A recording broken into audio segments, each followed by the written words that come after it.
Hey guys, it's Melanie. Happy Thursday. Super excited to bring you today's video. It is another collab with my friend Penny from over at PennSmithSkincare. Most of you that have been with me for a while are probably already subscribed to Penny, but if you're not, I really think you should be. I will, of course, be putting Penny's channel information in the description box down below. So if you are not subscribed to her, you must go do that. But this is the year that Penny and I decided that we would do kind of a series of collab videos together. And what I really like about doing collabs with Penny is that she has the complete opposite skin type from me. I am 41. My skin is extremely oily. I deal with enlarged pores, and as a result of those enlarged pores, I tend to be a little bit more prone to sebaceous filaments as well as blackheads, whereas Penny's skin is much more dry and probably a little bit more sensitive than mine is. So yeah, we thought it might be kind of interesting to do some videos together because usually people fall into either the oily category, combo oily, somewhere in that range, or the dry to kind of sensitive range. So hopefully when you watch our videos, there will be something that is applicable to you since we kind of represent the two kind of most common, I guess, skin issues. So anyway, I'm really excited about today's video because it is going to be a tag video. So there are a lot of people that both Penny and I are going to be tagging over on Instagram. So make sure that you check your DMs. And we would love to have you do this tag on your YouTube channel as well. If we forget to tag you for whatever reason, because we were kind of trying to brainstorm between the two of us, like who all of our like go-to people are for skincare things. If we forget to tag you, the questions are going to be down below in the description box as well. So if you have a channel and you have an interest in skincare and you feel like you can answer these questions, we would love to have you do the tag as well and continue to pass it around. So anyway, Penny and I have been going back and forth on email. We actually were supposed to meet up to have coffee to work on these questions a couple weeks ago, but everything started happening and we had to move it over to email because we're currently social distancing. So yeah, we worked on these over email back and forth. We're pretty jazzed about the questions, and let's get into it. Again, my stance with all of these answers is coming from my particular skin type, which is, again, oily, enlarged pores. I don't deal with acne or anything like that.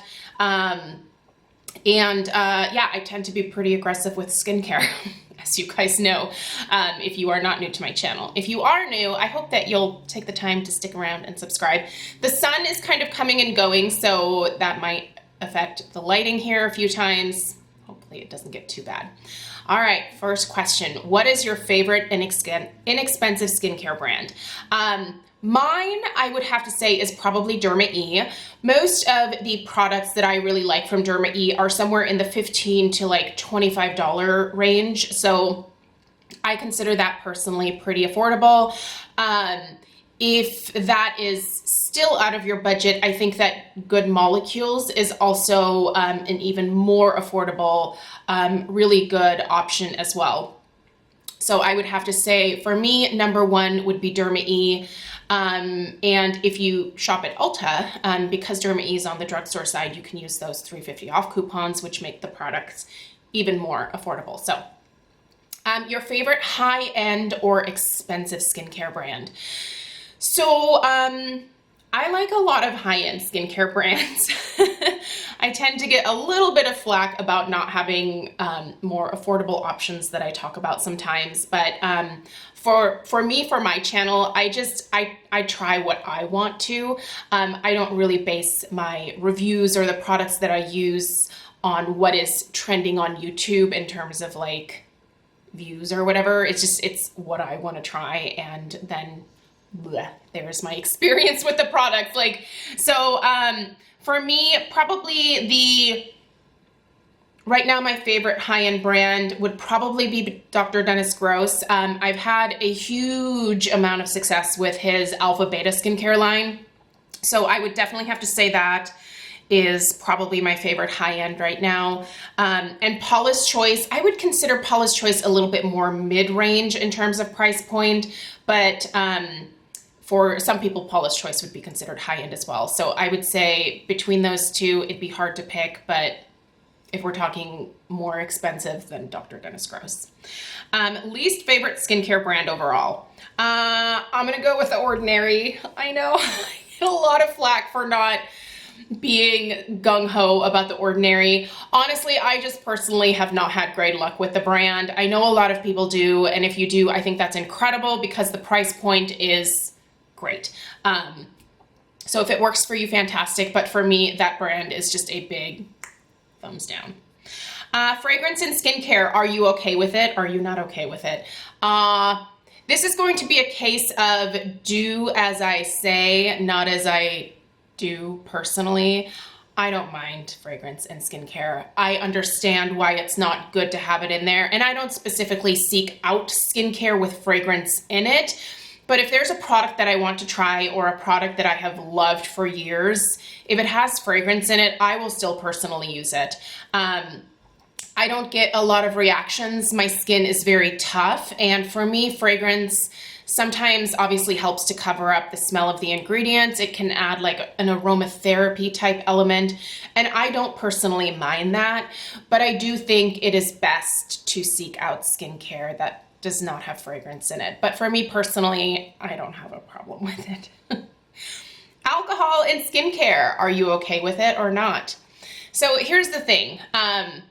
I don't think it's good to have alcohol in skincare in most cases. However, there are some products that I have used that I really enjoy that do have alcohol in them, and one of them that immediately pops into my mind is the Soam Institute serum. It does contain what are considered one of the bad alcohols. There are good like fatty alcohols, but obviously we're not talking about those. We're talking about like the drying alcohols for this question. So for me, I actually talked with one of the creators behind the Soam Institute brand, and they explained to me that for their particular serum, the alcohol is there to disrupt the skin's barrier and to help drive the good ingredients that they have deeper into the skin. So, and I really like the serum and I saw great results using it. So for me, I'm okay with that. But again, I think you have to follow up with really good hydration afterwards, because alcohol obviously dries the skin out. And so that is not going to be good for most skin types out there. But I don't know. I wouldn't necessarily immediately avoid trying something if I had an interest in it. It's kind of the same thing with fragrance. Like I wouldn't necessarily avoid it, but if I found that it wasn't working for my skin, then obviously that would not be the product for me. So, but I think if it's in the skincare for a very specific reason and your skin doesn't react badly to it, I would feel comfortable using it, but you have to do what's best for your skin. Chemical or manual exfoliation, or both? I focus much more on chemical exfoliation at this point because I think it just works the best over the long term. But I am definitely someone who uses my Clarisonic every night, which is a physical or manual exfoliation. And I do from time to time enjoy a nice face scrub. Now, I think you have to be very careful though, because if you are very aggressive or very harsh when you're using the facial scrub, you can damage your skin very easily. And there's a lot of skin types that are very sensitive that just can't use physical exfoliation at all. For them, chemical exfoliants are really going to be the best. So again, another case of probably best to avoid manual exfoliation, but if you are going to do it, just be very careful with it. Extensive skincare routine or a simple routine? I like an extensive routine. I like using a lot of different products. I think that that has helped my skin get to a point where I'm very happy with it. My skin's not perfect. by any stretch of the imagination. However, I'm very pleased when I look in the mirror. I have a mirror over here that I'm looking into. I guess I could look into the viewfinder, but I'm very happy with how my skin looks at 41. Quite honestly, my skin looks better at 41 than it did at 25. I mean, worlds apart in terms of texture and tone, the look of my pores, not really dealing with blackheads anymore. Just, it's smooth, it is hydrated, it's healthy. I love my skin. So, and my extensive routine has definitely helped with that. So, extensive for me. My favorite skincare ingredient, it's a tie for me. Beta hydroxy acids, so BHAs, like salicylic acid, and niacinamide. Those have made the biggest difference for my skin because BHAs eliminated the blackheads. It took time, you have to be consistent, but they eliminated my blackheads. And then the niacinamide has helped to shrink my pores. That has been a huge thing for me. I couldn't possibly pick between the two because they are both ingredients that I have to have, and I use them on a daily basis, and I love them. Tretinoin or over-the-counter retinols. So up until November, I was an over-the-counter retinol user, and I finally decided to make the jump over to using Tretinoin. I recently posted an update on my 3-month journey so far, so I will link that video down below in the description box if you missed it. But I'm loving Tretinoin, and I do think it is far superior in terms of the results that you're going to see over the counter retinols. However, I do think if budget is prohibitive or you don't want to go see a dermatologist or whatever your reason is, I think you can get very good results with over-the-counter retinols. My favorite before switching over to Tretinoin was definitely the Drunk Elephant A Passione. I got amazing results from that, and if I ever got to a point where I didn't have access to Tretinoin, I would go buy that and I would be very pleased with what it does for my skin. But it's not as good as Tretinoin, I can tell you that. So, yeah, Tretinoin for me. I don't use it on my neck, however. I'm just using over-the-counter retinols on my neck now. Most effective skincare brand. I think the most effective skincare brand for me to date so far has been Paula's Choice. There are so many products from Paula's Choice that I have fallen in love with over the years. That was really the first, higher end skincare brand that I dove into, and I dove in head first and just fell in love with so many of her products. I think they're incredible. The line is cruelty free, which is very important to me. The line, they do a lot of research on their formulations. Everything's fragrance free. They have an amazing return policy if something doesn't work for you. Their customer service is incredible. I can't say enough good things about them. My least effective skincare brand is The Ordinary. I just don't like it. Your favorite skincare gadget if you have one. For me, my favorite gadget for years now has been my Clarisonic. It was the best investment that I made for my skin personally. I use the deep pore brush head. I have for years. It cleans my skin the best and keeps my pores the cleanest, I think. I also have a Foreo Luna, and I really like that one, but it's not as good as my Clarisonic. And yeah, I would, hands down, if I lost my Clarisonic tomorrow, I would go and repurchase it immediately because there is not a night that goes by that I don't use it. And I've just found it to be an incredible gadget for me personally. I love it. Botox and fillers, are you okay with them or not? I'm totally 100% okay with them. And I am very upfront about the fact that I do get Xeomin, which is, it's a type of Botox. It doesn't have the proteins that other brands have, like the Botox brand itself or Jeuveau or some of the other ones. But Xeomin is what I prefer. And the only area where I get Xeomin is in my forehead. I have pretty deep lines on my forehead, or I did before I started getting the Xeomin. I have a very expressive face, and I was dealing with the 11s, and makeup was just collecting in those lines constantly.